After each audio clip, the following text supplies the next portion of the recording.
What's up, guys? My name is Sean Byam. I am a new father, and I've got a video series here going that I'm just trying to help people. I've just tried to find stuff on the internet and felt like these were things that I maybe struggled to figure out and stuff. So I've done, a video series kind of up to this point of basically the baby being 2 weeks old. So it talked about kind of leading up to it, the labor, after that, and then kind of the milk process for us as we are breastfeeding. So you can go back and watch those. This one I just wanted to kind of start talking about sleeping, for the baby and you, as the parent.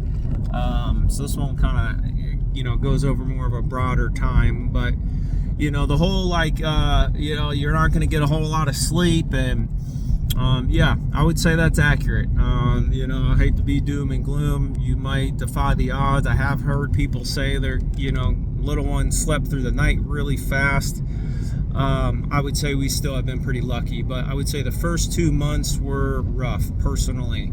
Maybe yours is less, maybe yours is more, but he pretty much woke up every 2 to 3 hours. And as I mentioned in the other video, or one of the other videos, we had some feeding issues. So we were a little paranoid, so we were also waking him up every 2 to 3 hours to eat. Some people said do it, some people said don't do it. Well, we just, we had some issues with his eating, so we felt like we didn't want him to be behind or whatever. So I would say the first 2 months were pretty rough. We had him sleep in a bassinet next to our bed. It was on wheels, so we'd wheel it into the living room.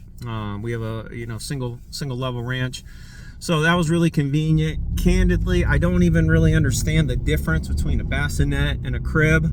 I guess they say the bassinet can only hold so much weight, but I don't understand really the difference of why not. If I could go back, I would just get a mini crib on wheels and not get a bassinet. I don't understand the point of having both, but we did, and we used the bassinet for 2 months, and now I don't think we'll ever use it again. And now he's in his mini crib. One of our family members just said, hey, just try it, see if he'll sleep in his own bed. And 2 months in, we tried that, and at this point on, I would say we are at maybe 6 out of 7 days in a week he sleeps from about 11 p.m. to about 7 a.m. straight through. So that helps out a lot.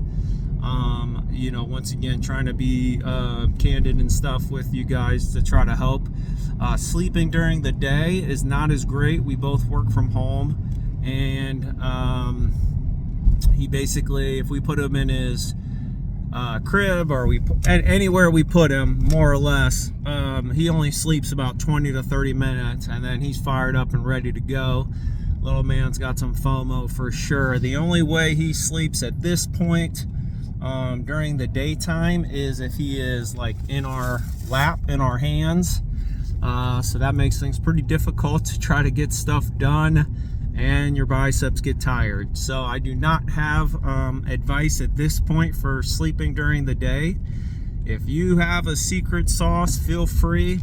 Along with sleeping, 2 products that worked highly recommend is, one is about a month in, we got a swaddle, and we had been swaddling with blankets and different stuff like that, and they did not work at all. People kept saying how awesome swaddling was and da.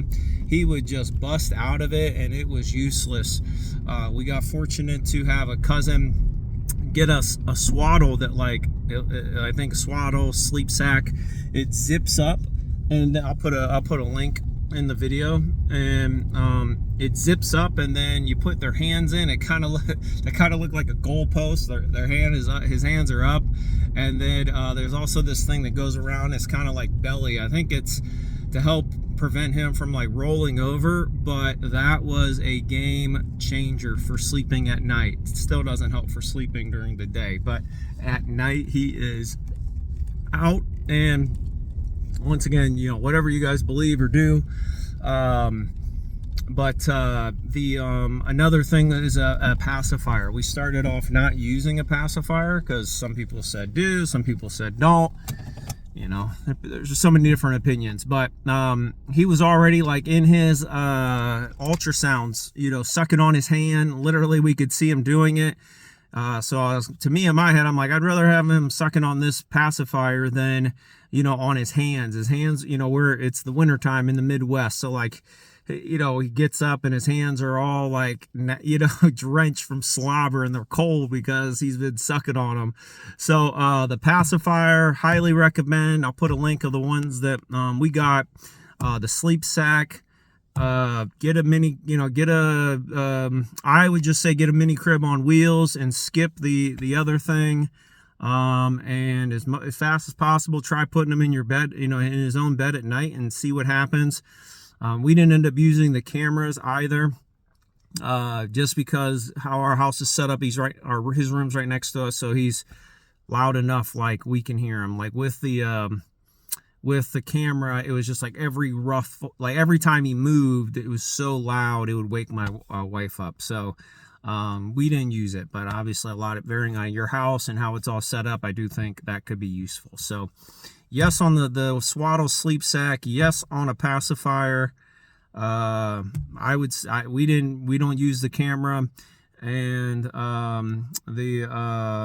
other thing that I said earlier on, I think it was kind of pointless to get. So hope that helps. Have a great day, everybody.